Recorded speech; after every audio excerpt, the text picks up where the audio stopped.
This, as you all know, is the Mahindra XUV 500, the first urban SUV from Mahindra, that too with a monocoque chassis.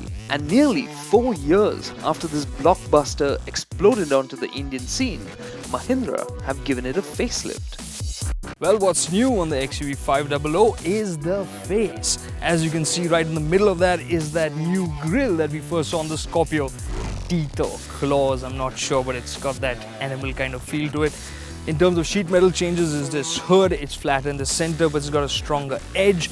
The headlamps, it's still got that twin pod layout, but the LED line now zigzags through the middle. And of course, when it comes to plastic parts, the bumper is all new with new fog lamp shape, and they sit higher up. And of course, those whiskers, those cheetah whiskers are gone. So this cheetah looks like it's had a trim, it's had a shave, so it looks more civil, but it's still pretty wild. Down the side, the changes are minimal.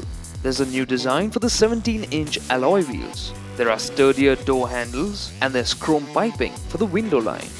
Well, things have also been cleaned up at the rear. Take a look at the tail lamps. That stupid tribal motif is gone from here, here, but it's still there over here. And of course, there's an added splash of chrome here as well.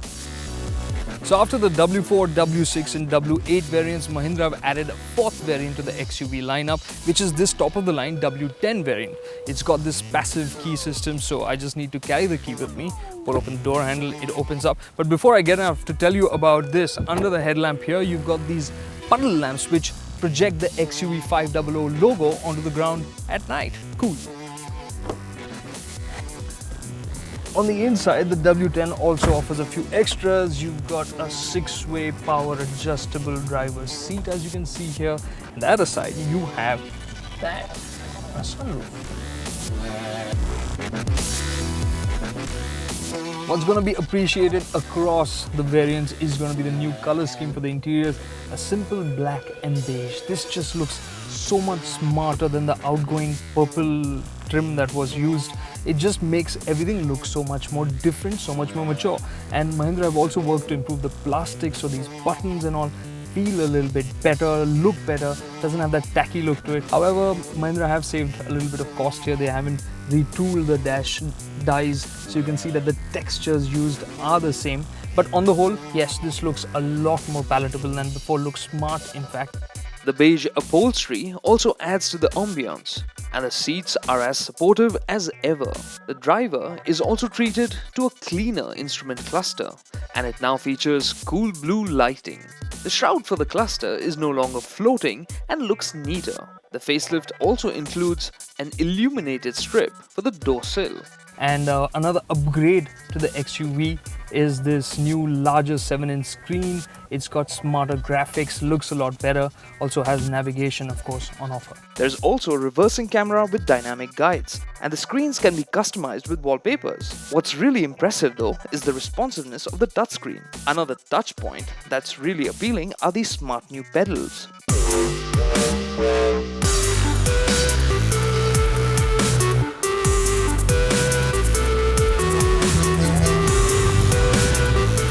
We hit Mahindra's test track in the more popular two-wheel drive variant of the XUV. First change apparent here was that the clutch pedal felt lighter and easier to use. The engine is the familiar 2.2-litre M-Hawk that develops the same 138 bhp of power. Mahindra claimed to have made several tweaks to the drivetrain as well. You have a recalibrated ECU, a shorter final drive, which aim to make the engine smoother, easier to drive at lower speeds, and also offers you better drivability and acceleration.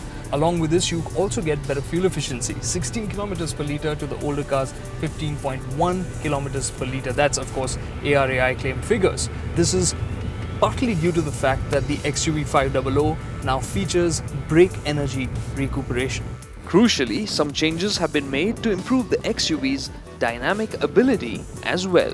The XUV 500 also features the latest version of Bosch's ESP, the 9th generation, supposed to offer better braking and is overall a lighter system as well. That aside, the suspension has also been tweaked, so it has slightly stiffer dampers and springs for better high-speed stability. But we can only vouch for how well the drivetrain and suspension improvements work once we get it out of this Mahindra test track and onto public roads and see how it does in our road test regime.